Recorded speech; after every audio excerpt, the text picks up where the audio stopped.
Irridu nisfruttaw aħjar il-potenzjal ta' Għawdex u ninvestu fih biex ikun verament destinazzjoni ta' kwalità u għal-Partit Nazzjonalista Għawdex se jibqa' priorità. Sostna dan il-kap tal-Partit Nazzjonalista Elix Borċ waqt laqgħa li kellu s-sibt wara nofsinhar mal-Kamra tal-Kummerċ Awċija fejn wassal il-viżjoni tiegħu għall-Gżira Awċija fost l-oħrajn investiment serju fl-infrastruttura kif ukoll investiment fi flotta ġdida ta' vapuri. Brabta mal-kostruzzjoni il-kap tal-Partit Nazzjonalista Elix Borċ għal darboħra sostna li ma jridx torrijiet f'Għawdex u kien għalhekk li propona Skyline Policy bilan il-karatteristiċi uniċi ta' Għawdex ikunu salvagwardjati dan apparti li jiġi regolat kif qed jinbena l-bini. Dan apparti li saħaq fuq l-importanza li jkun hawn investiment fi flotta ġdida ta' vapuri sabiex ikun hawn titjib fil-konnettività bejn iż-żewġ gżejjer.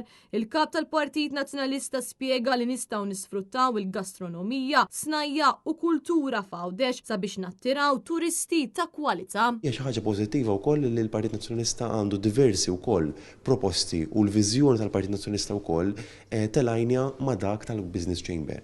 U hija xi ħaġa li turi li l-Partit Nazzjonalista huwa on the ground u għantaċ ma' realtajiet ukoll tal-Gżira Awċija. Jiena inkompli ntenni l-impenn tiegħi biex nara li Għawdex tibqa' priorità għall-Partit Nazzjonalista u biex naraw li verament l-Gżira Awċija ma nitilfux l-identità u l-karattru tagħha u tkun destinazzjoni ta' eċċellenza li tista' tgawdi minn turiżmu ta' kwalità, ekonomija ta' kwalità, agrikoltura ta' kwalità u fl-aħħar mill-aħħar inkomplu nuru li verament Għawdex hija id-dijamant f'nofs il-Mediterran. Minnaħa tagħha l-Kamra tan-Negozju Awċija preżentat id-dokumenta qabel il-budget fil-waqt li spjegat li l-proposti huma bbażati fuq 3 pilastri li huma l-konnettività, diversifikazzjoni u l-investiment fin-nies. Dan fil-waqt li saħqet fuq l-importanza li jkun hawn investiment serju fil-port tal-Imġar kif ukoll fil-vapuri għaliex għal din l-għaqda il-konnettività hija priorità. F'kummenti ma' Net News il-President tal-Kamra tal-Kummerċ ta' Għawdex Michael Gallia spjega kif ġew infasslin il-proposti kif ukoll aċċenna fuq l-importanza li tissaħħaħ il-konnettività bejn Malta u Għawdex. Diskutejna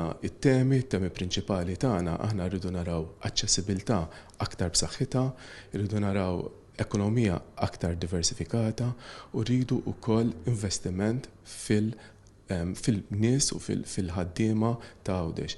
Aħna l-Għawdex qed narawh li joħloq aktar opportunitajiet għall-ekonomija nazzjonali, imma biex iseħħ dan li tkonna nies li huma aktar kompetenti u naħseb l-opportunità qiegħda hawnhekk. L-iktar punt li aħna sħaqna fuq u kif nerġa' ngħid l-ixju tal-konnettività. Għawdex għandu bżonn konnettività iktar b'saħħitha. Intant għal din il-laqgħa l-kap tal-Partit Nazzjonalista Elix Borċ kien akkumpanjat mix-Shadow Ministers Robert Kutajjar u Ivan Castillo.